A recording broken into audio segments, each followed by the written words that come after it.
ES Audio. From the Evening Standard in London, I'm Mark Blunden, and this is The Leader. You may have seen AI-generated art all over social media in recent months. Artwork made by artificial intelligence usually needs some kind of human commands to bring its often very odd creations to life. But what do computers dream up when left to their own devices? Because for every pretty convincing Pope in a puffer jacket, you've got another nonsensical, jumbled-up creation from a hallucinogenic fever dream.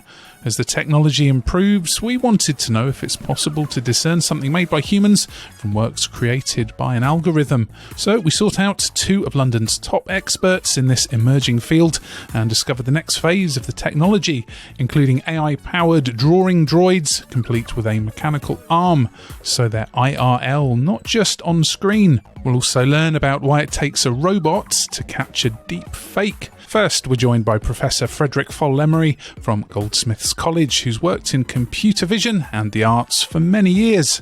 So what is AI art? Essentially, AI art is the application of some AI technologies, recent technologies, to the context of the visual art, mostly visual art. We could also consider music as another art form where there's a lot of influence of AI. It's mainly at the moment used in the context of generating visual outputs in the context of visual art. How does it work? And does the software know if the art's any good? We hear a lot about AI being applied to generate visuals. And often what it simply does is it relies on lots of examples, so-called large databases of images, for example, and potentially mixed with other types of information like text or descriptions, and produces some intermediates that has not been seen before. However, the judgment of being interesting from a novelty point of view remains in the human perception. So we don't have very good AI that can sort of criticize or judge whether an output is really novel or interesting for other humans to look at. And most of the evaluation remains done by humans. Is there a value difference between human or machine-produced art? Some people will say that if it's not created by a human, or if there's no strong, important human input in the creation of an artifact, then it should not be called art. And that's one type of opinion, coming mostly from the world of, I would say, traditional art. But it's up for debate. And of course, the quality of what's produced with computers has increased tremendously in the last few years. So it's a bit a novelty by itself that the level of quality of the artifacts that can be produced using these new tools has never been seen before. So I think the opinions will start to shift towards seeing the outcomes of these tools as being of high value. But this is still a new phenomenon. So what's next for the creation of machine-made artworks? What I think is another area that will open in a few years is where computer systems are used more to drive other types of systems, such as robots. And we will see also perhaps more and more influence of using robots in artistic disciplines. So if you think of the current interest in AI art as digital tools, this has been built over decades. There's a similar phenomenon in the lab, where you have early works using robotics, for example, for collaborating in painting or collaborating in calligraphy or drawing activities, or collaborating in music interpretation or even performances on stage. And this is still very niche. Robots are very complicated systems. It's if you want, it's early days, but you can see the trajectory is very similar. It's just perhaps 10 to 20 years behind the curve. How does that work? I've been working in this area of robotics and drawing. Now we're moving into robotics and painting. There's a few other groups around the world that have been doing this kind of work. So, for example, I have some examples here of work we've done in portraiture with a system called Paul the Robot, which was created by one of my students. It's a so-called robot arm. A robot arm is basically a set of articulated joints that mimic the movements of a human arm. It has a wrist. It can pick up a pen, for example, so-called gripper in the jargon of robotics. It has a camera eye, so it can look around. The camera is mobile, so it can sort of rotate and find. In our case, in our early work, which goes back about 10 years ago, we would use the camera eye to look around and find a face, anything that looks like a face, capture it, and then focus on the piece of paper on the table, and the arm would start drawing the portrait of the person. Later work, you see the camera is also used to look at the drawing as it is being made, and there's a feedback, so the system is able to judge what's happening on the paper, and that influences what happens next. And the interest here is that we're trying to understand and to some extent mimic how a human functions. So a human artist usually doesn't work purely from memory or imagination, but is constantly interacting with the art piece itself, with the drawing. Let's go to the ads. Coming up, why it takes a robot to catch a very good deep fake, and how can human artists and AI work together? Why not hit rate and follow in the meantime?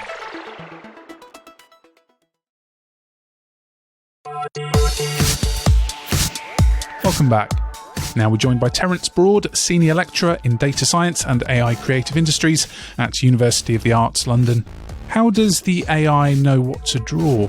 Most of the work that's happening in generative AI is based on taking training data, especially with these kind of newer models. You're taking huge amounts of training data from the internet and you are training it on this vast amount of data. And essentially what you're getting the algorithm to do is you're getting the algorithm to try and imitate the data, trying to create plausible things that look like the training data.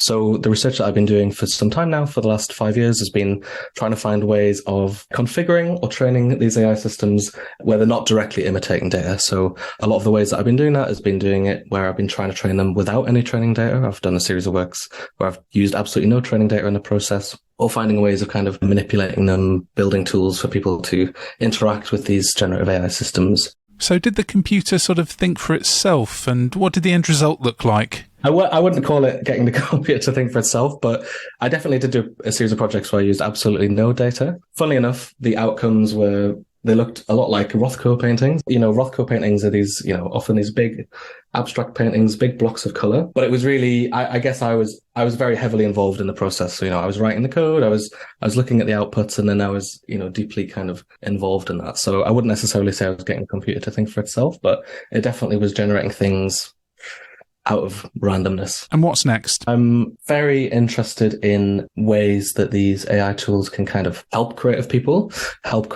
in their creative practice, and how they can, for instance, I'm very interested in the way that you can kind of customize models. When I'm teaching, we have a lot of students who've come from art backgrounds, and we do a lot of work where we're trying to get them to sort of take work from their maybe previous training, maybe they've done a graphic design degree, maybe they've done a photography degree, and then they can take the work that they've made in the past or things that they're interested in, and then use that as almost training data for training an AI system on their own artworks, and then using that then as a kind of, interactive tool that they're working alongside with in creative practice. So for me, that's the direction that I'm most interested in, is how we can use these AI tools to sort of help creative people be more creative. Where do you think the balance will be between human artists and machines? I think we are moving down the collaborative route. I don't think people are going to be interested in art that is, purely made by AI. I think, people are very interested in the creative outputs of other people. How that manifests itself, I think, you're going to see different varyings. I think there will probably be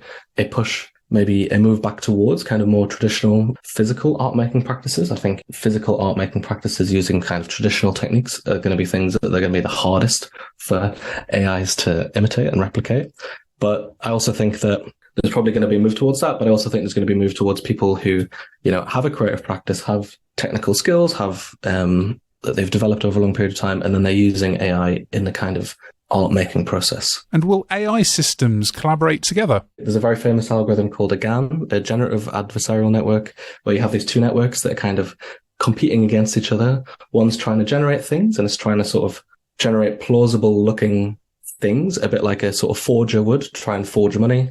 And then you have this other network, a discriminator, that's trying to tell the difference between what's real and what's sort of AI generated. And you can sort of think of that as someone who's working in a bank trying to figure out what's a real banknote or a fake banknote. And when you're training, these two networks work together, and eventually you end up with a generator network that produces very realistic looking things, for instance, very realistic faces. And what about weeding out these very realistic looking deep fakes? There are telltale signs in these images that actually mean it's actually very easy for another AI system to detect whether an image generated by an AI, but it might not be very easy for a human to detect. So, there are definitely ways, and this is a sort of active area of research that we're using computers to try and understand the sort of digital forgeries made by other computers.